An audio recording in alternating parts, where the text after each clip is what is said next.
Hey, what's going on? Sir Blackson97 here, back with another deck profile. Today we'll be debuting the new and improved, finely enhanced Dream Mirror deck I've been building.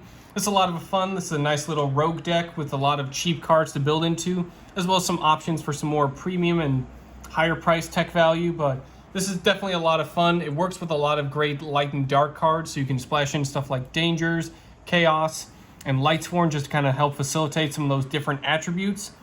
So without further ado, let's jump into the mirror world and see what sort of fantastic dreams we have to come up with.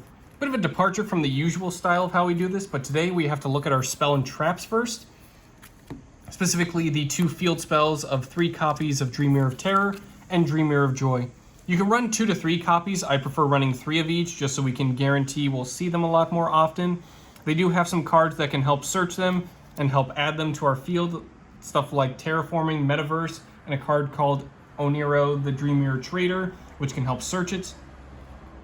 But also they have a trap card to help get them back from the banish zone, because during the end phase, these Dream Mirror field spells can banish themselves to tag out to their corresponding copy, so you'll run out pretty quickly, so it's definitely a good option to run multiples. So how do these field spells work? The Dream Mirror of Terror facilitates for your dark attributes, while your Dream Mirror of Joy is meant to be the home turf for the light attribute Dream Mirror cards. Pretty much Dream Mirror of Terror has a non-once per turn 300 burn damage when you have a dark Dream Mirror monster. And how it works is with Joy is your opponent must target the highest attack Dream Mirror monster with attacks and card effects if you have a light attribute. So a little bit of protection, a little bit of burn, but they're definitely needed nonetheless, as they pretty much are the cornerstone for your plays. Moving on to the extra deck, we have 2 of their fusions, Oneros the Dream Mirror Tormentor and Oneros the Dream Mirror Earl King. How these 2 work is, depending on the corresponding opposite field spell, you can tag into each other, and they also have a few other effects. Oneros Tormentor has a negate.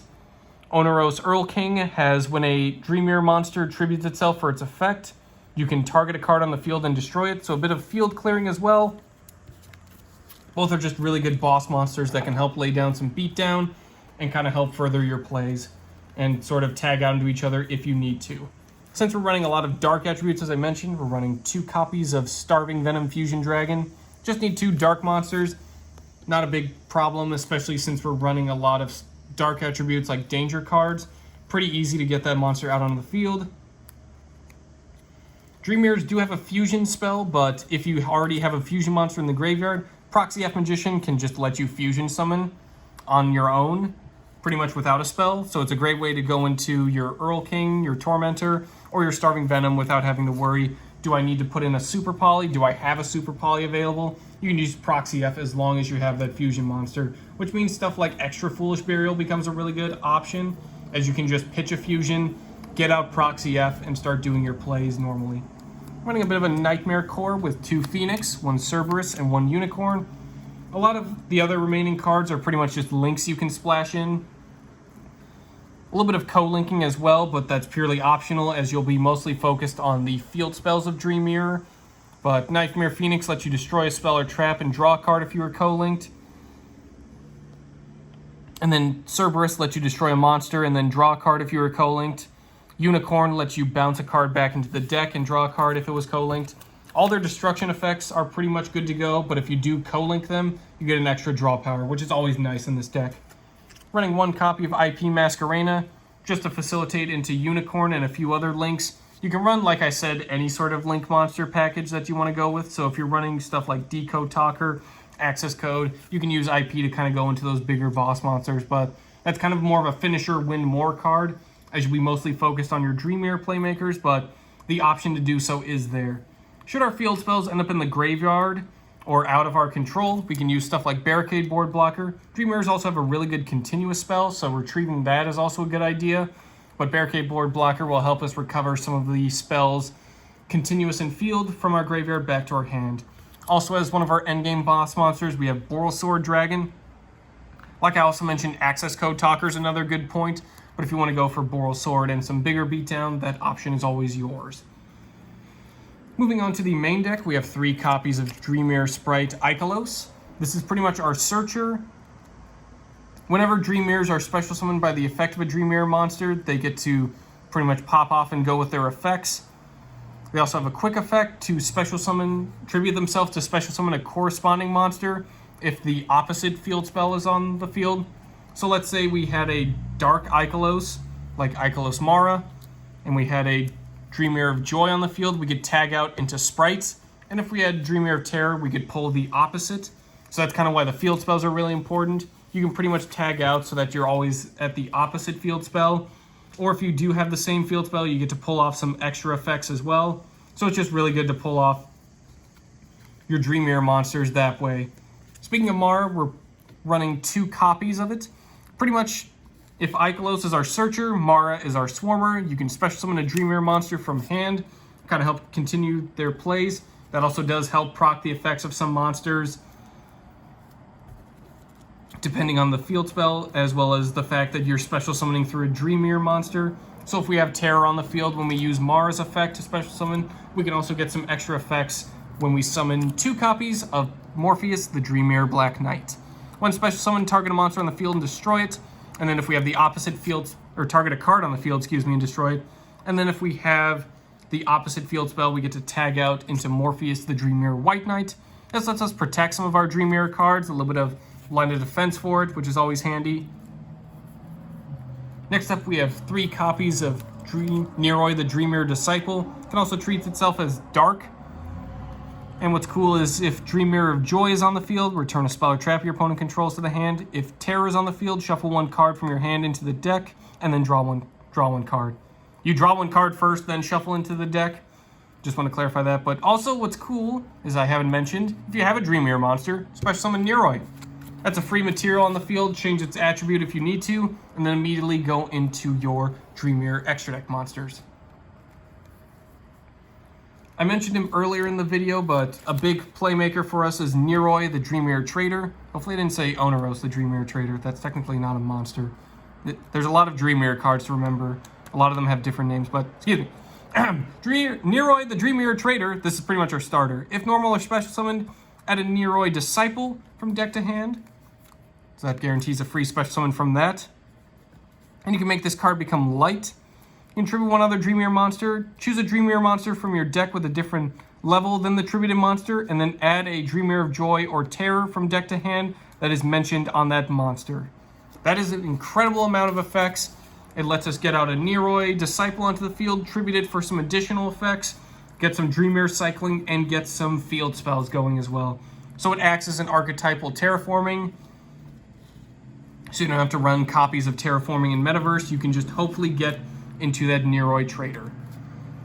Moving on to the other monsters, we're running a Danger package. So we're running 1 copy of Jackalope, 1 copy of Nessie, 1 copy of Mothman, Thunderbird, Tsukinoko, and Bigfoot. A lot of these are some discard and swarming effects. Pretty much if we run into a brick hand of cards that we can't really make use of, we can at least put our Dangers to the test and get some field presence, and go into stuff like Starving Venom as well if we can get into Proxy F Magician as well, or if we have some tech choices like Polymerization available to us as well. So it's a nice way to get some field presence. They also have some effects going off. If they are discarded, they can facilitate some other effects. Stuff like Bigfoot to destroy, Tsukinoko to special summon regardless. And if they do special summon, you get to draw a card. Mothman also helps us draw 1 card and discard 1 card. Both players get that effect, but at the very least, we're still getting more draw power from that. Kind of going into some of the Chaos engines we're using. Using 1 copy of White Dragon Wyvern Burster, and 1 copy of Black Dragon Cola Serpent. Our graveyard's always going to be full of dark and light attribute monsters, so getting these guys onto the field for some extra deck plays is never going to be an issue. Moving on to the remainder of the Spell and Trap lineup, we have their Fusion Quick Play spell, Dream Mirror of Chaos. Lets us fusion summon pretty much your standard generic fusion spell for the archetype. If you have Dream Mirror of Joy, you can use monsters in the hand as well. If you have Dream Mirror of Terror, you can banish from graveyard. But if you don't have either, you have to use from the field. So that's another reason to run Proxy F Magician, is at least we can use just no spells and just go into a fusion monster if we can have access to it. So there's also that to consider. You can just run 1 if you want, and just immediately dump out a fusion from extra deck to grave with something like Extra Foolish, just to get Proxy F to get more targets popping off. 3 copies of Dream Mirror Phantasm. Lets you add a Dream Mirror monster from deck to hand upon activation, so we can get into Neroid Trader a lot sooner. If you have Dream Mirror Joy, Dream Mirror monsters gain 500 attack and defense. If you got Terror in the field zone, monsters your opponent controls lose 500 attack and defense. Copy of Harpy's Feather Duster and Raigeki, just for some field and spell and trap clearing respectively. Nice way to get rid of some pesky cards on your opponent's field, just so you can swing to victory with your big extra deck and main deck monsters that you've made. Card Destruction kind of help de-brick hands and get to Neroid Trader a lot faster. Really great card to have, as well as if you're just in a pinch and you really just want to see a field spell, you can just pitch your hand, keep drawing until you get there. Along with helping out our draw power, we got Pot of Desires, just to kind of banish 10, draw 2.